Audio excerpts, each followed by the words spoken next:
জামাতের পিপি, আর কেউ ছিল না। আপনি কি পান নাই? যদি যদি 100টা অ্যাটর্নি জেনারেল অফিসে যদি পজিশন থাকে, কি আপনি 30টা 40টা লয়ারও পান নাই যারা বিএনপি করে না বা জামাত করে না? অ্যাডভাইজার, কোন অ্যাডভাইজার, সে কি সব আমলাদের সাথে আমার চিফ অ্যাডভাইজার বসেছেন? আমার হোম অ্যাডভাইজার যিনি, উনি কি ঢাকা মেট্রোপলিটন কমিশন বা গাজীপুর বা রংপুর কোথাও গেছেন? কিছু নাই। আমার পেনাল কোডে তো ক্রাইমস এর ইয়ে নাই। চায়নার আইনে, চায়না কি করে, এরকম যে কাণ্ড কারখানা যারা করে ওদেরকে কি করে, ওদেরকে ট্রায়াল করে, ট্রায়াল করে ওদের শাস্তি দিয়ে দেয়, ফায়ারিং স্কোয়াডে দিয়ে দেয়। একটা মামলা হয়েছে, ইশরাক করেছে। এখন এইখানে ট্রাইব্যুনাল বলে দিয়েছে যে এটা বেআইনি এবং I declare Ishraque as the mayor. আপনি কোন জাস্টিফিকেশনে ডিক্লেয়ার করছেন? ওই রায়টা তো আমাকে পড়তে হবে, আমি রায়টা পড়ি নাই। কিন্তু ইলেকশন কমিশন যে অন্যায়টা করেছে সেটা হলো যে গেজেট করা উচিত হয় নাই, উচিত ছিল যে ইলেকশন দিয়ে দাও। ইলেকশন তো দিতে পারবে না এখন, এখন তো ইলেকশনের কোনো কিছু নাই। ওইটা ইলেকশন মানে লোকাল গভর্নমেন্টের ইলেকশন দিতে হবে, তো that's local part of local government, সেটা তো আর হচ্ছে না। তো আমার কথা হচ্ছে যে এইটা ইশরাকও ভুল করেছে, এত তাড়াহুড়া করে এইসব ওদের গ্যাজেট ম্যাজেট বিএনপির করানো কোনো প্রয়োজনই ছিল না। They should have waited for elections. আপনি যদি বলেন যে আমি গণতন্ত্রতে বিশ্বাস করি, তাহলে ইলেকশনের মাধ্যমে আসেন না, ওই ট্রাইব্যুনালের ইসের মধ্যে গিয়ে তো কোনো লাভ নাই। আপনাকে তো কেউ মানবে না দ্যাট আপনি ইলেক্টেড। আপনি গেজেট করেছেন, এখন দেখেন ওথ হয় কি না, বিকজ ওইখানে তো অলরেডি একটা অ্যাডমিনিস্ট্রেটর অ্যাপয়েন্টেড আছে, নর্থেও আছে সাউথেও আছে। তাহলে আপনি নর্থকে কি করবেন? নর্থকেও দিয়ে দেন, গেজেট করে দেন। বিকজ আপনার কাছে নজির আছে যে যেহেতু এখানেই সেটিসাইড করেছে, তো নর্থে যিনি বিএনপির তরফ থেকে করেছিলেন, ওনাকেও মেয়র করে দেন, ডিক্লেয়ার করে দেন, ঝামেলাটা শেষ করে দেন এটা। সো এইসব একটা টোটাল নোংরামি চলছে, একটা টোটাল তামাশা চলছে সবকিছু নিয়ে। বিএনপিও দেখেন, বিএনপি কি করেছে, অ্যাটর্নি জেনারেল অফিস বিএনপি আর জামাত মিলে 80% বিএনপি 20% জামাত মিলে দখল করেছে।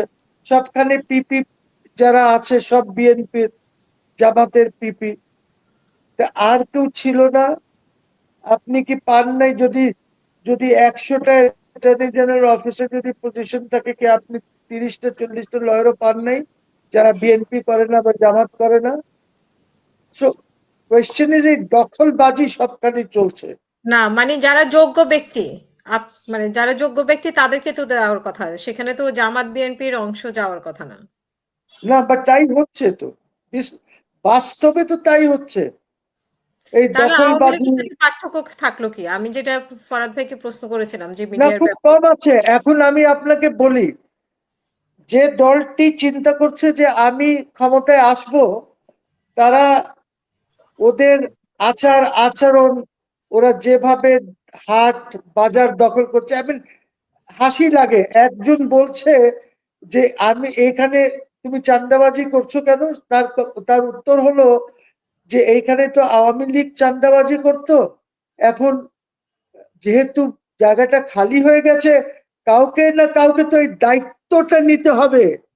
সে বলছে চাঁদাবাজি করার দায়িত্ব নিতে হবে, তো এই জন্য আমি এই দায়িত্বটা নিয়েছি, বিএনপি হুম। করে। তো কোয়েশ্চেন ইজ কি আমরা কি খুব ভালো করব এইগুলি আমরা তো যা এই করছি? চাঁদাবাজির জায়গাগুলো তো সরকারের বন্ধ করা উচিত ছিল। সরকারও তো সরকারের নিশ্চয়ই আছে, মানে নলেজে আছে কোথায় কোথায় চাঁদাবাজি হয়। সেই জায়গাগুলোতে কি সংস্কারের হাত দিয়েছে সরকারে? সরকার তো কিছু পারবে না। আমি তো হাসিনা, আই টোল্ড ইউ যে সরকার তো, ইটস এ সরকার অফ তাহলে এই ফুল, চাঁদাবাজি থামাবে কে? এটা কি ইটস এ আমরা সরকার বিএনপির অফ উপর দায় ফুলস। চাপিয়ে দেব? ওরা তো স্টেট কেমনে একটি রাষ্ট্র পরিচালনা করব সেটা জানে না। ওদেরকে সবকিছু, ইউ টেল মি, এখনো বলি, আমার অ্যাডভাইজার, কোন অ্যাডভাইজার, সে কি সব আমলাদের সাথে আমার চিফ অ্যাডভাইজার বসেছেন?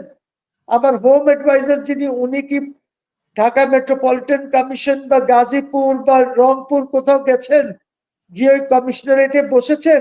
ওইখানে বসলে তো অ্যাটলিস্ট সব ওসি টসি সবাই আসবে, ওদের সাথে আলাপ আলোচনা করবেন, ওদেরকে দিক নির্দেশনা দেবেন, একটা সিস্টেমে চলতে হচ্ছে। রাষ্ট্র তো এইভাবে চলে না।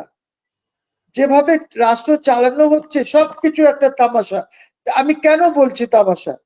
এই যে পলিটিক্যাল পার্টিসদের সাথে যখন তারা বসেছেন, একটা হাট বাজারের মতন বসেছে, 100টা লোককে ডেকেছে, 50টা পার্টিসকে, 1.5-2 ঘন্টা সময়। টেলমি, কি রাষ্ট্রের ব্যাপারে কোনো আলাপ হতে পারে? আপনি একটু চিফ জাস্টিসকে দেখেন, আমার বাংলাদেশের চিফ জাস্টিস, উনি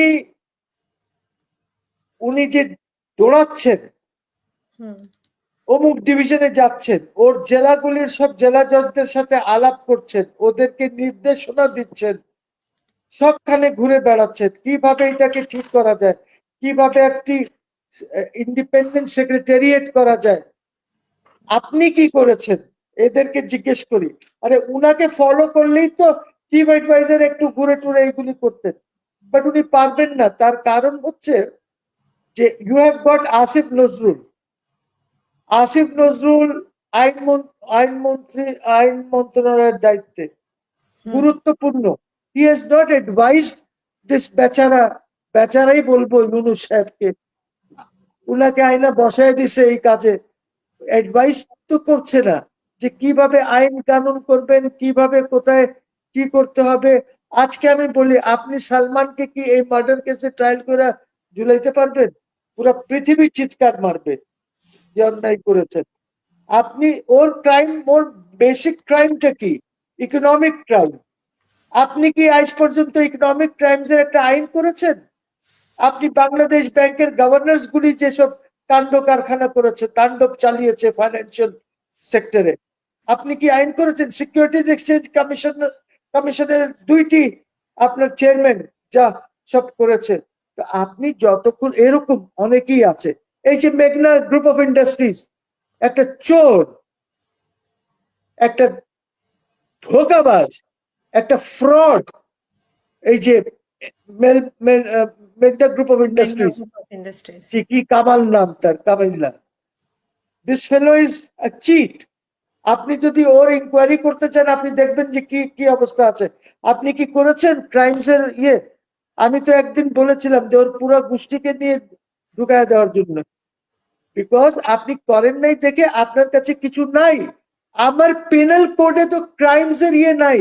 চায়নার আইনে, চায়না কি করে, এরকম যে কাণ্ড কারখানা যারা করে ওদেরকে কি করে, ওদেরকে ট্রায়াল করে, ট্রায়াল করে ওদের শাস্তি দিয়ে দেয়, ফায়ারিং স্কোয়াডে দিয়ে দেয় ওদেরকে, সে যত বড় লোক থাকুক না কেন। তো কেন পারছে? বিকজ চাইনিজ পিনাল কোডে ইকোনমিক ক্রাইমের ব্যাপারে অনেকগুলি সেকশনস আছে। আমার তো পিনাল কোডে সেটা নাই। সো আমাকে একটা ক্রাইম এই ইকোনমিক ক্রাইমস এর আইন বানাতে হবে। এরা কিচ্ছু করবে না, I am telling you, they will just go down the drain. এবং আমার এই বাট তারা সুন্দর তো কাজ দেশটাকে, করছে, এই যে সংস্কার কমিশনের সাথে বসছে, বিভিন্ন দল তো বসছে, বিভিন্ন সিদ্ধান্ত আসছে, কেউ তার মানছে কেউ সাথে মানছে না। কিসের জন্য বসছে? ঐক্যমত কমিশনের সাথে তো বসছে, বিএনপিও বসলো, ঐক্যমত জামাত কমিশন কি? হোয়াট ইজ ঐক্যমত কমিশন? ইউ টেল মি, ঐক্যমত অন হোয়াট? On what? ঐক্যমত ঐক্যমত অন হোয়াট? আর ঐক্যমতের আই থিংক রেজাল্টও আমরা দেখতে পাবো আমি জুলাই। একদম, Hasina, we are becoming a joke. We are June simply জুলাইতে তো বোঝা becoming a যাবে আসলে joke. জোক কিনা। জুন জুলাইতে তো তারা তাদের মানে পুরা ইয়েটা দেখাবে যে আসলে আরে কতটুকু কি তারা তারা তো দেখো, ওই যে রিয়াজ আছে না, কি রিয়াজ তো 30টা বই লিখছে, তাতে কি হয়েছে? তাতে কি সে বিরাট কিছু হয়ে গেছে? এতে কোনো লাভ হবে না। তার কারণ হচ্ছে আমি ঐক্যমতে বসেছি, সে বিএনপি বসেছে, বিএনপি বসে যে বলেছে এইটা তো ঐক্যমতে, কালকে tomorrow when they win election, তার বলে কিসের ঐক্যমত? কিসের ঐক্যমত? এইগুলি আমরা করবো না, বিকজ আমার ক্যাবিনেট এখন বসে বলছে এটা করা যাবে না, পার্লামেন্ট বলছে এটা করা যাবে না, এটা হবে না, উড়ায় দাও। কি ঐক্যমত হবে? You tell me. Hasina, Hasina তামাশা। তাহলে কি নয় মাস কি তাহলে সময় নষ্ট হচ্ছে? মানে এগুলো Yes, yes, টাকাও Yunus তো is doing অপচয় হচ্ছে tamasha. Yunus is doing tamasha. ওই যে নাচায় না, মাংকি মাংকি মাংকি ডান্স, ওই যে এরকম এরকম না ডুগডুগি না বাজায়, পুতুল না না না না আমার ডুগডুগি মনে হয় বাজায়। আপনি গ্রামের পুতুল হ্যাঁ নাচের কথা বলতেছেন, ওই যে এরকম পুতুল নাচ তো আমি একটু আগে বলেছি, এখন বলছি যে মাংকি না, ডুগডুগি বাজায়, বানরের বানর নাচ। নাচায় না, বানরের নাচ, বানরের নাচ। বানরের নাচ। That is what is happening. আমরা রাষ্ট্র চালাচ্ছি না তো, খেলাধুলার মধ্যে আছি আমরা, পোলাপানদের খেলা। রাষ্ট্র এভাবে চলে না। রাষ্ট্র ইজ ভেরি সিরিয়াস ম্যাটার। আপনি 18 কোটি লোকের দায়িত্ব নিতে হচ্ছে, বাট ইউনূস সাহেব তো 18 কোটি লোকের দায়িত্ব নেন নাই। উনি তো বলেছেন যে আমি সমন্বয়করা আমাকে এখানে বসিয়েছে, উনি তো ওদের দায়িত্ব নিয়েছেন, এই জন্য ওদের জন্য একটা দল করে দিয়েছেন, ফাইন্যান্স হচ্ছে ওই দলে। উনি তো, এটা তো উনার দল অ্যাকচুয়ালি। এনসিপি এসেনশিয়ালি ওই আমাদের বেনামি প্রপার্টি হতো না, বেনামে আমরা জায়গা জমি কিনতাম ইনকাম ট্যাক্স পারপাসে, তো এইটা হলো বেনামি, বাট এই উনি তো এনসিপি হলো বলতেছে যে বেনামি। উনি তো বলছেন যে জনগণ ওনাকে চাচ্ছে, মানে জনগণ অন্তর্বর্তী সরকারকে পছন্দ করছেন। দেখেন পাটওয়ারি ভাই একটু আগেই বলেছেন যে হোয়াট ইজ দি ব্যারোমিটার। আপনি যে বলছেন হোয়াট ইজ দ্য ব্যারোমিটার, আপনি ফিক্স করে নেন। আপনি 10 বছরের কথা বলে আপনি রেফারেন্ডামের জনগণের কাছে চলে যান, আর আমরা পলিটিক্যাল পার্টিরও জনগণের কাছে যাব। আমরাও বলবো যে 10 বছর দরকার উনার, না 30 বছর দরকার, না উনার ট্রায়াল করো আগে, উনার এইসব দেশটাকে ধ্বংস করার জন্য ট্রায়াল করো। কি কি কি করি, আসেন, আসেন রেফারেন্ডামে চলে আসেন, সবই থাকবো আমরা, আমি থাকবো, বিএনপি থাকবে, জামাত থাকবে, সবাই থাকবে। আসেন, করেন রেফারেন্ডাম, আসেন। আচ্ছা আছে নাসির সাহস, সাহস আছে এই রেফারেন্ডাম করার? বুঝছো, এর আগে তো এইগুলি ওনার এইগুলি আমরা খুব খারাপ অবস্থায় আছি। এর আমরা আগে তো খুব ওনার খারাপ। স্বরাষ্ট্র উপদেষ্টাও বললেন যে মানুষ চায়, তো যদি উনি পরে অস্বীকার করেছেন, কিন্তু বলেছেন তো, মানে মানুষ আসলে ওনাদেরকে কিভাবে বলছে আমি সেটা একটা বিষয়। আমি একটা মানে স্বরাষ্ট্র, রশিদ আপনাকে স্বরাষ্ট্র, হুম, স্বরাষ্ট্র যিনি আছেন দেখেন, উনাকে তো হাসিনার সময় আর্মির তরফ থেকে বিডিআর এর ঘটনার তদন্তর দায়ভার দেওয়া হয়েছিল ওনাকে।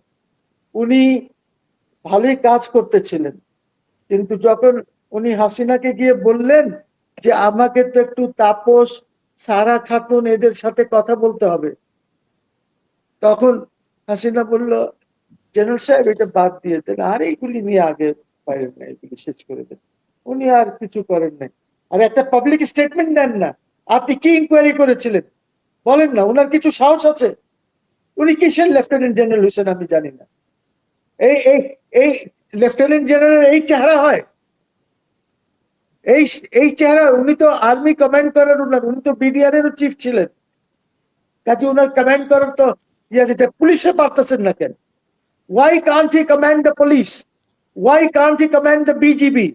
আপনি বলেন আমাকে, পারবে না, because that is not his main mandate. ওনাকে বলা হয়েছে তুমি টেবিলে আর চেয়ারে বসে থাকো, মাঝে সাথে এদিক ওদিক গিয়া রাত 12টা 1টার সময় একটা থানাতে গিয়ে ঘুরে আইসো। এই this is not the job.